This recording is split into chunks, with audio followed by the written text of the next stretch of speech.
Está entrando no ar mais um episódio do Pode Ser Saudável, o seu podcast da Iniciativa Saudável. Aqui você encontra informações sobre tudo que engloba o estilo de vida saudável.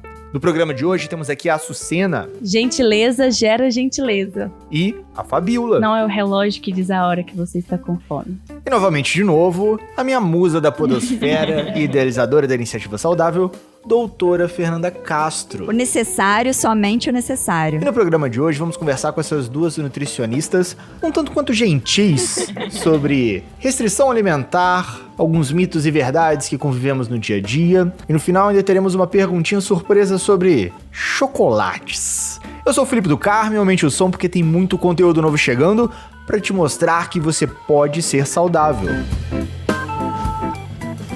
Então vamos lá. Gentileza gera gentileza.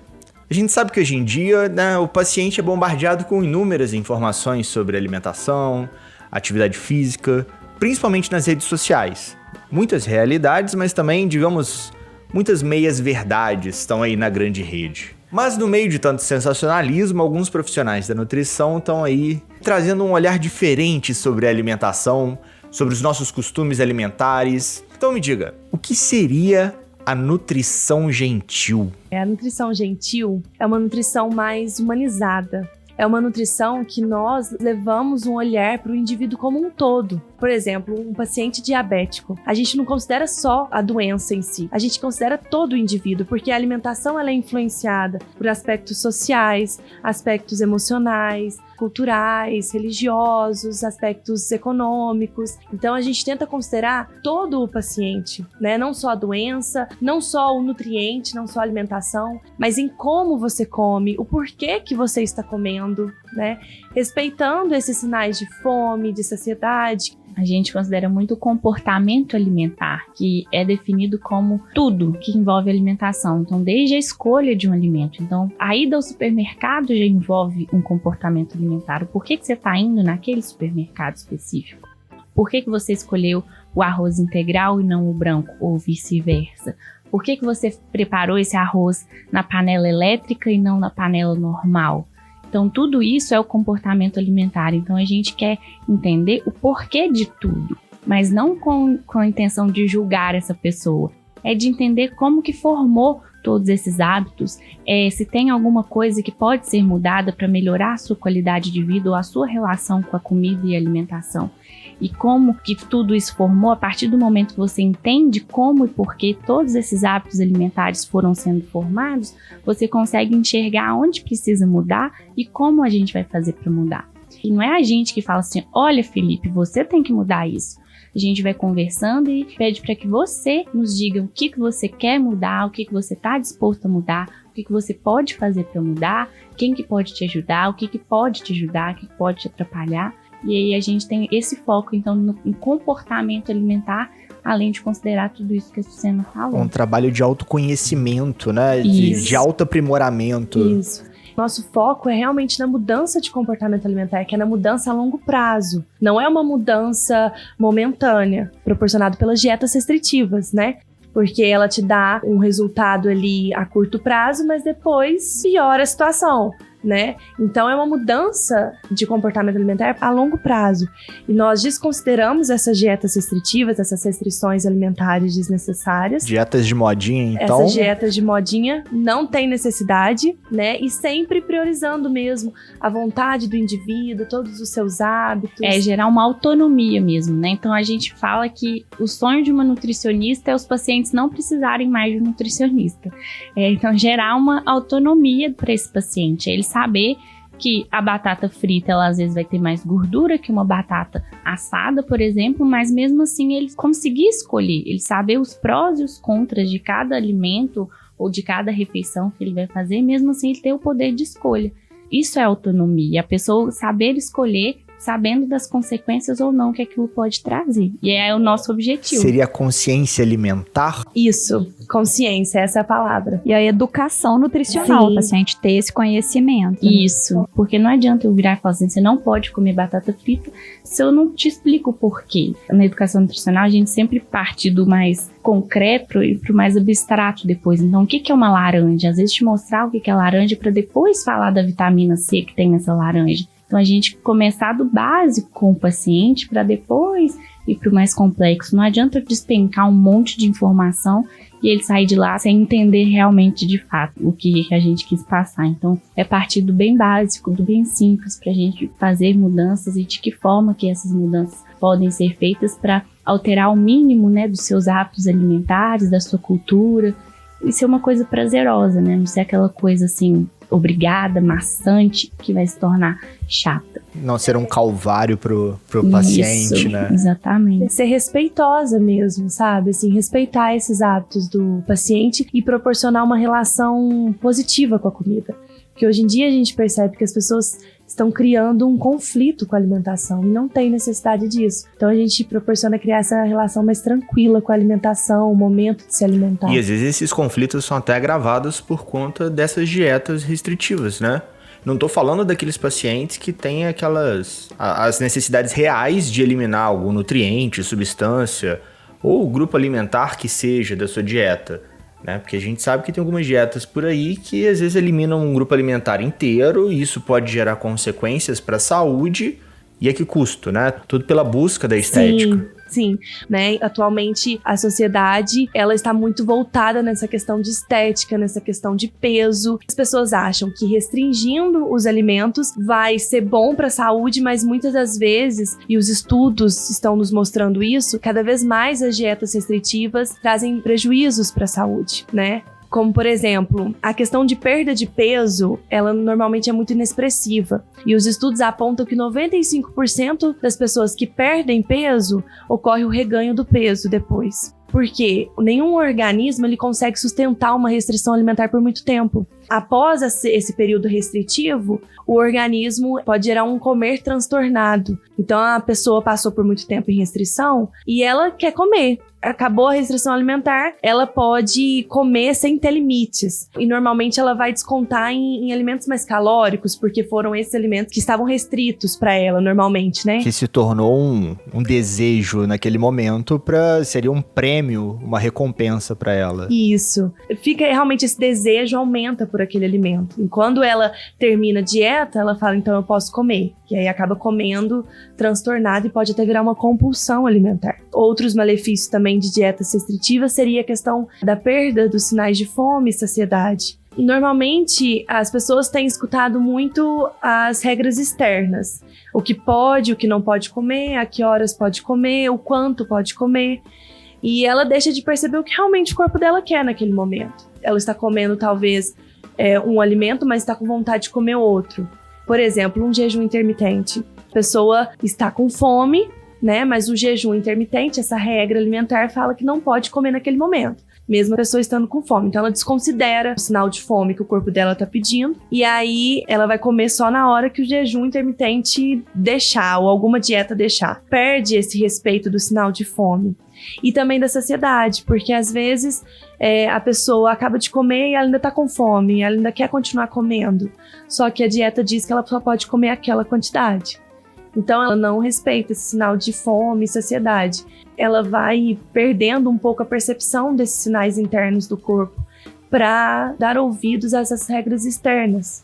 Existe algum sinal que o corpo apresenta de saciedade? Um sinal que a gente consiga perceber de uma maneira consciente? Tipo, me colocando como exemplo, às vezes a gente termina de jantar e eu já identifiquei que eu não tô mais com fome, que eu tô com vontade de comer. Sim, a gente passa isso muito pro paciente, para sempre se perguntar o porquê que eu vou comer, né? Fazer esse questionamento, porque às vezes ele pode comer porque realmente está com fome fisiológica mesmo, né? Que a gente costuma dizer que é realmente aquela fome que dói a cabeça, começa a ficar desatento no que está fazendo, aquele ronco na barriga, né? Então esses sinais realmente é uma fome fisiológica, e aí quando a pessoa começar a sentir essa fome, ela realmente tem que respeitar isso e comer, né? Mas muitas das vezes nem é uma fome fisiológica, não. Às vezes a pessoa, igual no seu caso, como você falou, já comeu, já saciou, mas ainda tá ali na mesa, ainda tá vendo aquela quantidade de alimento e ainda fica com aquela vontade de comer, né? Mesmo já estando satisfeito. E aí, quando você realmente já está satisfeito, que aqueles sinais da fome eles já passaram, você já começa a ver que já tá realmente cheio, então pode parar de comer, não tem necessidade de continuar comendo. né? Porque hoje em dia tá muito perdida essa questão de escutar a sua saciedade. Então sempre está comendo além do necessário. E é esse além do necessário que é prejudicial também. Então respeitar esses sinais. Ficou cheio, pronto, já para de comer. Porque se você ainda continuar comendo por uma vontade, vai gerar aquela sensação de muito cheio mesmo, de empazinamento. Aquela sensação que depois causa até um desconforto, por exemplo, um mal-estar, uma azia. Um arrependimento, às vezes. Isso, aí vem com a sensação de culpa, né? Ai, por que eu comi tanto? Então não é normal em todas as refeições as pessoas sentirem sempre essa sensação. Porque isso é prejudicial. E por isso que a gente recomenda, vai almoçar, coloca um pouco de comida no prato, né? Vai parando, coloca os talheres na mesa para dar uma pausa em cada garfada, porque às vezes as pessoas têm dificuldade de talvez mastigar, porque as pessoas mastigam muito rápido, né? Então ela tem dificuldade, não consigo mastigar lentamente. Mas então, pelo menos coloca os talheres na mesa, dá uma pausa e vai apreciando aquele momento, aquela refeição. E aquela história que aquela tia Cotinha lá do interior, não, pra você almoçar você tem que mastigar 50 vezes até o arroz virar uma papa na sua boca e você nem sabia mais o que você tá comendo pra ajudar na digestão. A mastigação lenta, ela ajuda na percepção dos sinais de saciedade. Porque o nosso corpo, ele manda esse sinalzinho de quando já está satisfeito, de quando precisa parar de comer. Só que quando você está comendo muito rápido, mastigando rápido, sem prestar atenção no que você está comendo, normalmente assistindo uma televisão, mexendo no celular, e aí o seu corpo já passou esse sinal pra você, mas só que você não conseguiu perceber. Então a mastigação lenta, ela não precisa ser mastigar 50 vezes, porque até as pessoas nem têm tempo pra isso, né? Infelizmente. Mas não tem essa necessidade. Mas pelo menos assim, apreciar o momento da refeição. Tirar um tempo pra comer, sem distrações, focando no que você está comendo. Porque quando você volta toda a sua atenção pro momento de comer, aí você consegue perceber melhor esses sinais que o seu cérebro manda, que você já pode parar de comer, que você já está satisfeito. Porque como a fome não vem de repente, a saciedade também não, né? Então a gente demora um pouco mais para perceber essa saciedade, até mesmo porque o estômago, ele vai liberar alguns hormônios que vai mandar sinal pro cérebro e falar, opa, chega, já tô satisfeito, não preciso de mais. E esses sinais demoram alguns minutos, então quanto mais tempo a gente demora, né, mais fácil vai tornando a percepção dessa saciedade. E aí a gente consegue controlar melhor. E aí você se sente saciado, com menos comida, consequentemente você acaba perdendo um peso. Não precisa escutar somente essas regras externas que a Sucena falou e falar, eu preciso comer 5 colheres de arroz. Às vezes com 3 você está satisfeito, ou pode ser que em um dia com 6 que você vai ficar satisfeito. Colheres de sopa, senhores ouvintes, não aquela colher de servir arroz. Isso. E a velocidade que o mundo gira, que o mundo anda, essas pessoas que estão na loucura de São Paulo, do Rio, das grandes capitais, isso influencia na alimentação dessas pessoas? Porque quando você vai almoçar num restaurante ou alguém faz aquele jantar romântico com aquele prato todo bonito, que se preocupa em colocar um oréganozinho em cima da salada ou do arroz para dar uma cor diferente, é bonito, é gostoso de se ver.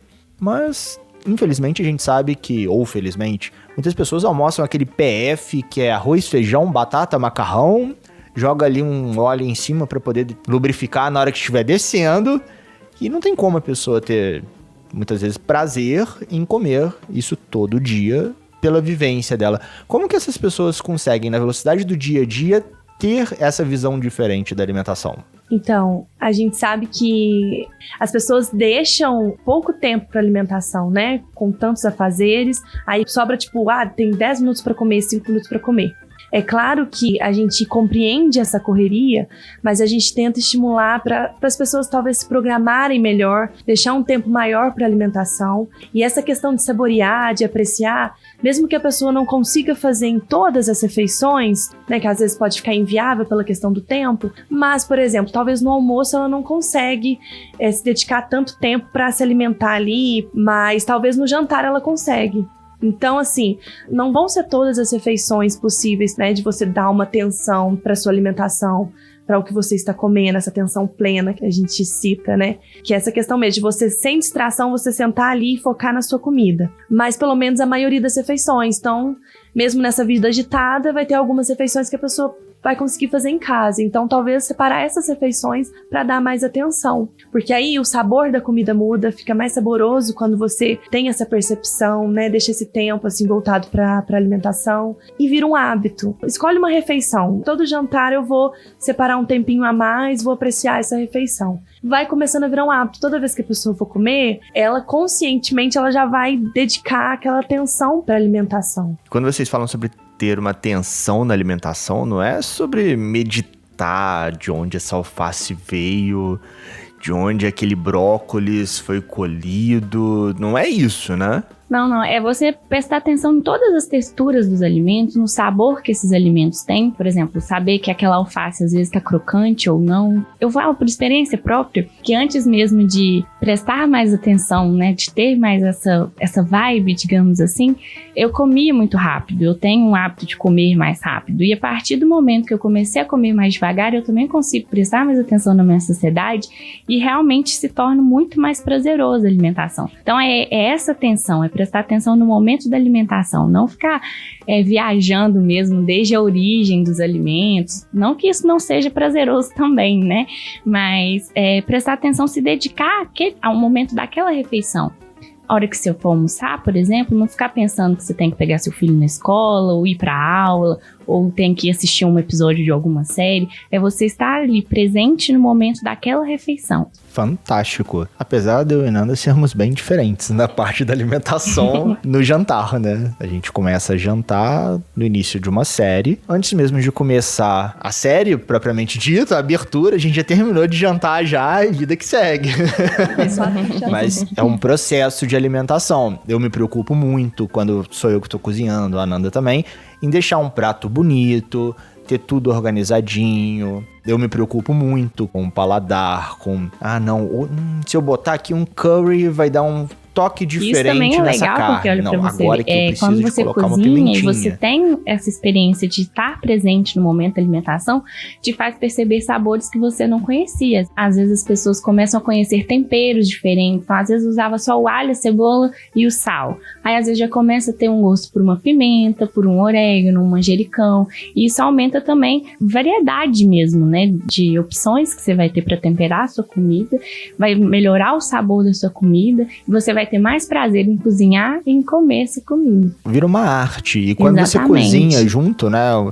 Quando eu conheci a Nanda, ela era uma expert na cozinha, né, amor? Sabia fazer comida melhor.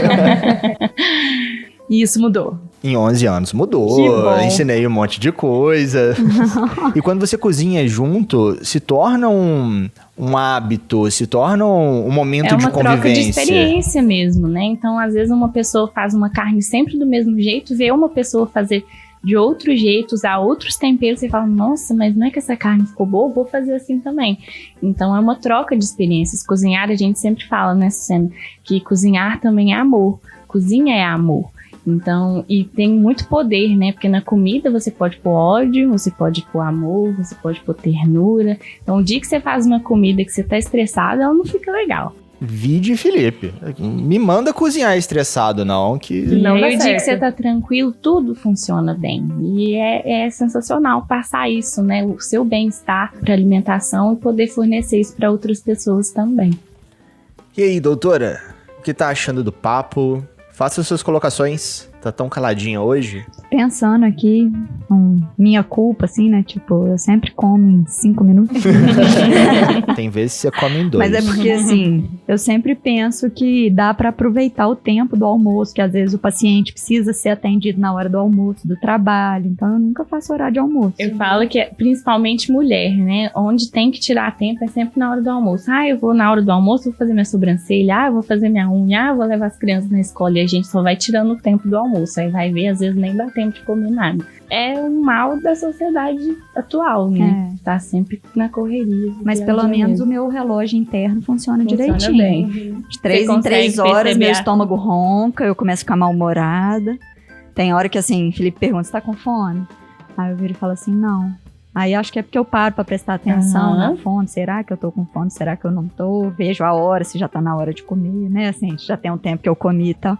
Aí daí 5 minutos eu já tô morrendo de fome. Você já está faminta, né? É. E é esse nível que a gente evita chegar. Que quando você está no nível faminto mesmo, aquele nível que você já está estressada com todos, aí esse nível faz com que a pessoa coma demais, extrapola a percepção desse sinal de saciedade. Então a gente sempre aconselha assim, já começou a sentir aqueles sinais fisiológicos que eu comentei aqui, uma desatenção, uma dorzinha de cabeça, já come alguma coisinha. Porque ficar tanto tempo sem se alimentar também proporciona isso. De chegar na refeição já comendo muito. Porque você está faminto, né? A tendência é Aquela essa. velha história da pessoa.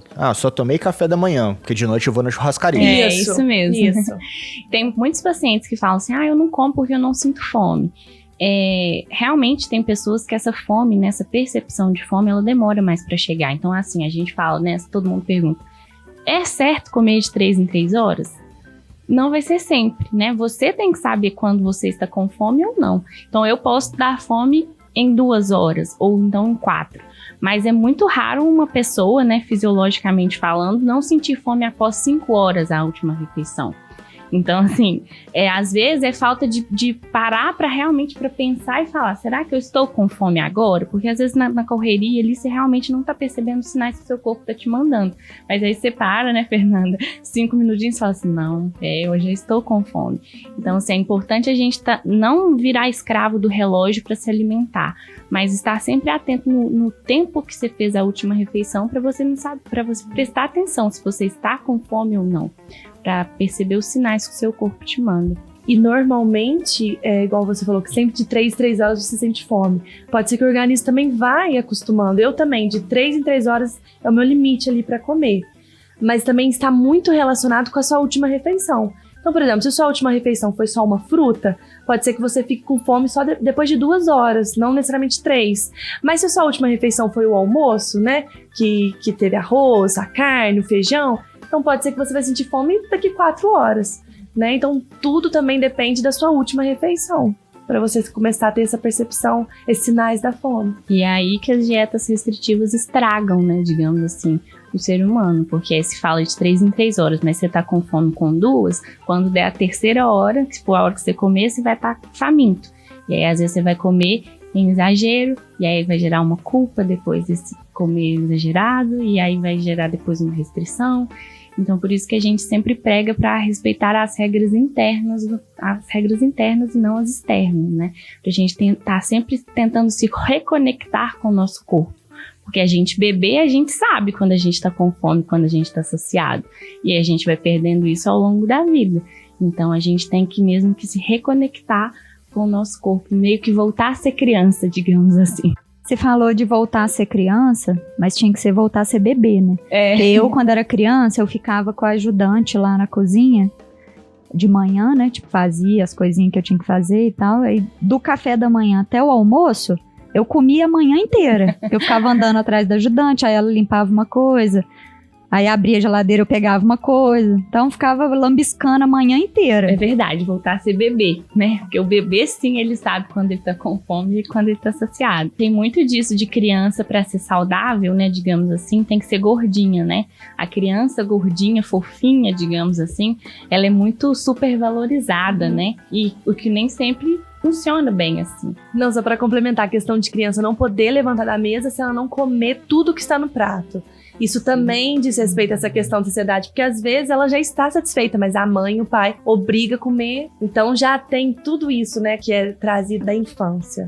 E isso influencia muito, porque as questões que são feitas ali na infância influenciam muito a alimentação atual dos adultos. O que a gente mais vê em consultório é esses traumas, digamos assim, de infância influenciando a alimentação do adulto, né, na vida atual, digamos assim. Às vezes um alimento que o pai fazia comer forçado, hoje não come em hipótese alguma, porque lembra aquela coisa traumática mesmo do momento da refeição. Muitas pessoas também que às vezes restringem uma alimentação porque na infância era uma compulsão, né? O pai fazia comer compulsivamente.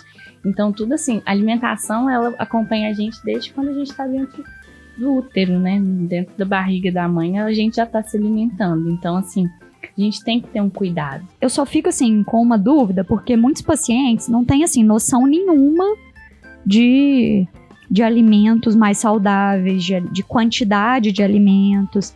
Às vezes comem o que o pai comia, ou da forma que a família tem costume de comer, ou que os colegas de trabalho têm costume de comer, só que sem levar em consideração o biotipo, né, a real fome, ou então come 1, 2 vezes no dia só e aí acaba comendo uma montanha de uma vez e acaba ficando nesses trabalhos de hoje em dia que são trabalhos mais parados.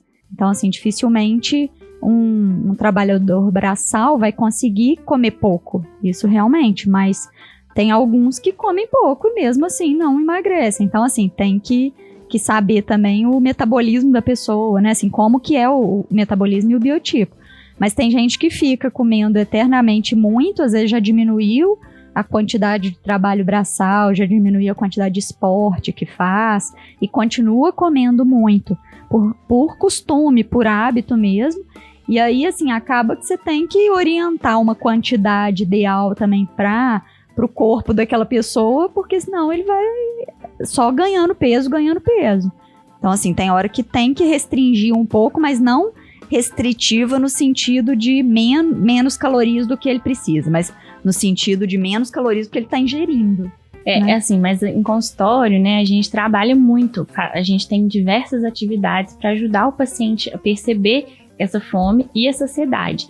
Então, assim, o nosso sonho é não trabalhar com plano alimentar, né, dar orientações e fazer educação nutricional e a pessoa ouvir os sinais de fome e saciedade, mas por enquanto a gente ainda está trabalhando com planejamento alimentar, mas a gente preza sempre, fazendo sempre essas atividades de percepção de fome e saciedade. Então a gente faz atividades em consultório, pede para que esses pacientes façam essas atividades em casa, para eles começarem a se reconectar com o corpo, né? E futuramente não precisar de um plano de restrição de calorias e comer o que realmente ele está necessitando.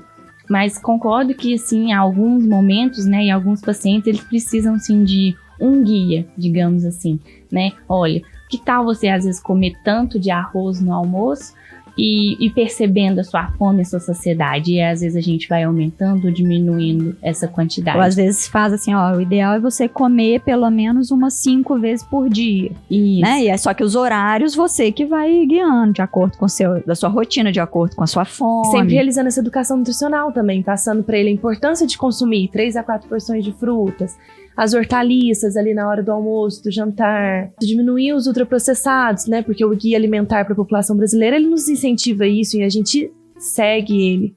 E aí a gente também, junto com essas atividades, para fazer o paciente perceber esses sinais de fome, saciedade, comer emocional, e também essa educação nutricional para mostrar, para incentivar esses alimentos mais nutritivos, né? Porque a gente acredita que todo alimento, ele é bem-vindo em uma alimentação, mas o corpo, ele também precisa desse alimento mais nutritivo, então a gente incentiva esse tipo de alimento, fazendo também essa educação nutricional, incentivando ali diariamente a presença desses alimentos. Eu ia perguntar, de onde que veio essa história do come tudo senão não levanta da mesa? É porque a gente começou a falar do histórico, né? Eu fui lembrando de como eram os pais antigamente, provavelmente são até hoje, porque eles foram... Os pais de hoje cresceram escutando isso. Come tudo e não levanta da mesa. Não gera uma certa... um mau contato com a comida, onde tipo, cara, eu não gosto desse jiló aqui, ou não gosto dessa batata do jeito que a minha mãe faz e eu sou obrigado a comer esse negócio... Vocês dentro da nutrição já leram alguma coisa sobre isso? A menina que mora comigo tem essa experiência. Ela não come beterraba de jeito nenhum. Não gosta nem de ver beterraba, porque o pai obrigava ela a comer beterraba quando ela era criança. E ela detestava que sujava o arroz. Então o arroz ficava vermelhinho e ela não come beterraba até hoje. Então, assim, eu faço às vezes beterraba em casa, ela não come. Por esse trauma. E enquanto ela não comia o arroz sujo de beterraba, o pai também não deixava levantar da mesa. Então isso gera, assim, um mau contato, gera um trauma na criança que pode perdurar para a vida toda. Assim como ela já tá com 24 anos e ainda não come beterraba porque não gosta do arroz sujo com beterraba. E ela é consciente disso, né? Ela é consciente disso, ela consegue identificar. Então, enquanto não comer tudo não levanta da mesa, também pode gerar esse mesmo trauma na vida adulta. É muito mesmo de tradição mesmo, né? Dos pais passar aquilo para os filhos crescem, passam isso para os seus filhos. Então é muito tradição mesmo. Não pode deixar comida no prato, porque é um desperdício, né? Tem toda essa questão. Mas a gente sabe que isso influencia negativamente ali, porque já está na formação do comportamento alimentar da criança. Então, essa pressão de ter que comer sem querer, essa pressão, às vezes, também em cima dos alimentos mais nutritivos, você tem que comer isso daqui, a criança não quer e já traumatiza com aquilo para poder comer isso futuramente, né? Por exemplo, uma salada mesmo. E a questão também de recompensas, né? Que os pais também sempre falam, você vai comer a salada, depois você vai ter o doce. Então a pessoa, ela vai crescer com aquilo, eu vou comer, então todo dia eu vou comer a salada, eu vou ter o doce depois do almoço. Então também tem essa questão, tem que deixar a criança, tem que ser mais natural, não colocar pressão ali no momento da refeição. Tanto forçando a comer um alimento, quanto essas recompensas, que isso também influencia negativamente na formação dos hábitos alimentares da criança. Acaba que essa recompensa vai fazer criar o vilão e o mocinho. A salada vai ser o vilão e o doce é o mocinho, né? Então, eu tenho que comer o que é ruim para eu ganhar o que é gostoso. E aí, às vezes, as pessoas falam, né? Mas é gordo porque só come doce. E aí, às vezes, isso tá lá na infância da pessoa, né? A obesidade, ela não vai ser só isso de comer menos e fazer atividade física. Às vezes esse trauma dela nunca ter podido comer o doce, ou então hoje ela ter muito mais acesso ao doce, faz com que ela consuma muito mais o doce, mas não por vontade, às vezes por um trauma de infância, uma recompensa, um aconchego, um carinho que ela sente naquele doce. Então a ingestão alimentar, ela é muito influenciada por toda a nossa vida, né? Não só pela fome também, né? A gente tem muita emoção no comer. E invertendo agora também, né? Os pais também têm muita emoção na hora que os filhos estão comendo, né? Meu filho não come de tudo. O filho aquele seu amiguinho come de tudo. Se der pedra pra ele comer, ele come também. Por que você não come essa folhinha verde? Como que deveria ser, então, talvez, esse relacionamento dos pais nesse processo de alimentação? Então, outra coisa importante nesse processo de alimentação da criança é o exemplo dos pais. Pode perceber, muitos dos pais que questionam, o seu filho come uma fruta, o meu não come, mas aí pergunta pra ele se ele está comendo a fruta. Talvez ele também não dá o exemplo, não disponibiliza a fruta para a criança comer, porque a criança não vai lá no supermercado comprar a fruta, né? Nem o doce. Nem o doce. Então, tudo é questão dos pais mesmo ensinarem e dar o exemplo. Isso é fundamental. Mesmo que a criança possa recusar um alimento hoje, por exemplo, a gente estava falando da beterraba, oferece a beterraba para a criança hoje. Ela fala, não quero. Beleza, deixa ela sem comer a beterraba. Aí, passa 2 dias, você oferece a beterraba de novo. Feita de uma outra forma, né? De uma outra forma. Às vezes separado, para não sujar o arroz. Isso. Oferece uma outra preparação com aquele vegetal. E aí, talvez, dessa forma, ela vai aceitar. Tem que incentivar o consumo, mas sem pressão. Não quer comer hoje? Oferece no outro dia, não desiste daquele alimento. Mas também não vai dar uma recompensa. E sem recompensa. E nem um substituto de refeição, né? Porque, por exemplo, tem uma filhada nossa que a mãe dela vira e fala assim, ela não come comida. Aí a gente já percebeu 2 coisas. Uma é que ela não come a comida porque ela deixa ela ficar tomando leite, suco e comendo biscoito o dia inteiro. Né, assim, qualquer hora, porque não é comida, né? Sempre que tá com fome. Sempre que tá com fome, vai no biscoito, no suco e no leite, e não também, oferecer outra coisa, ou não, então vamos almoçar, vamos antecipar um pouquinho o almoço, não. E também porque ela demora muito pra comer, que até talvez seria o certo, mas acho que ela demora até um pouco mais, mas às vezes acha que a criança tá enrolando, né, e tudo, mas se você ficar ali com ela, os 40 minutos que ela demora pra almoçar, ela come tudo, ou come até ficar satisfeita. Mas se você falar, não, você tem que comer em 10 minutos, ela não vai comer mesmo. Tem um livro muito bom que chama O Peso das Dietas, da Sophie Derham. Eu recomendo leitura para todo mundo. Ela fala muito sobre isso. Ela é francesa e veio para o Brasil e criou os filhos, assim, com isso eles podem comer de tudo. Então tem o dia que eles querem comer batata frita, eles vão comer batata frita, assim como tem o dia que eles não querem almoçar e ela deixa eles não almoçarem. Porque criança realmente é assim. Tem o dia que eles vão querer e tem o dia que eles não vão querer. O importante é a gente não criar esse terrorismo todo, né? Então você tem que comer ou então você não vai comer isso agora.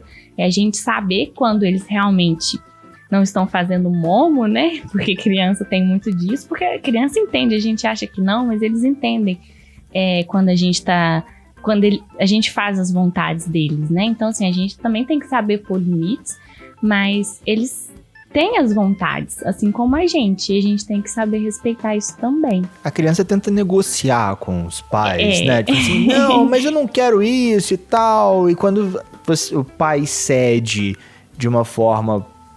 A criança eu acho que percebe também, né? Não, ele cedeu ali porque ele tá com pressa.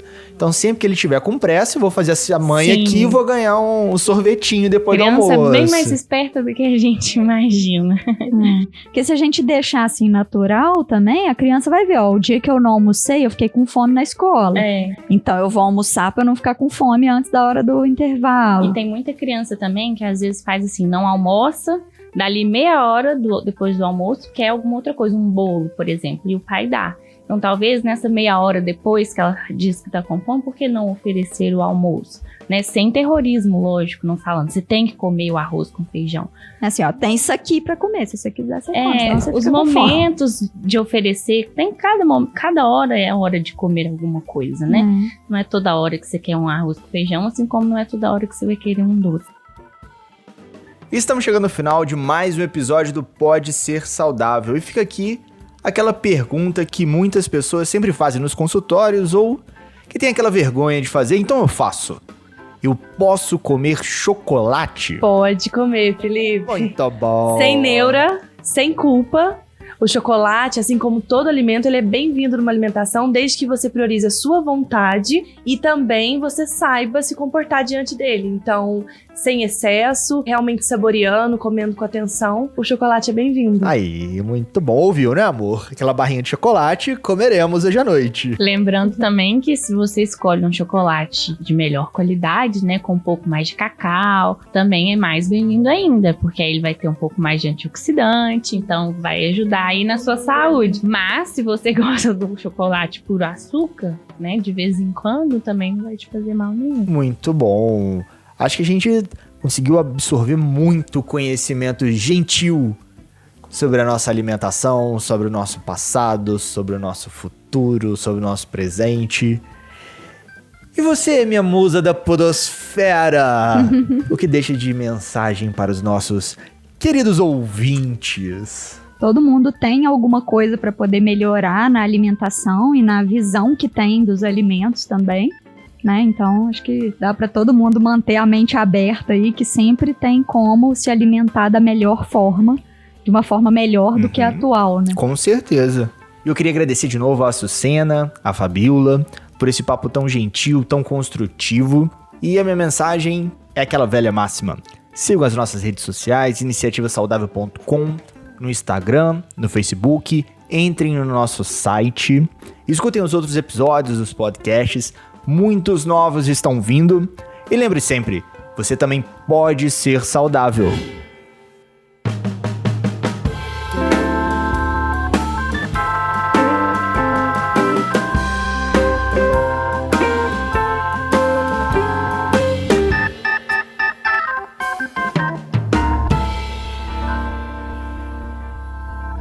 Esse episódio foi editado por Estúdio Casa, o lar do seu podcast.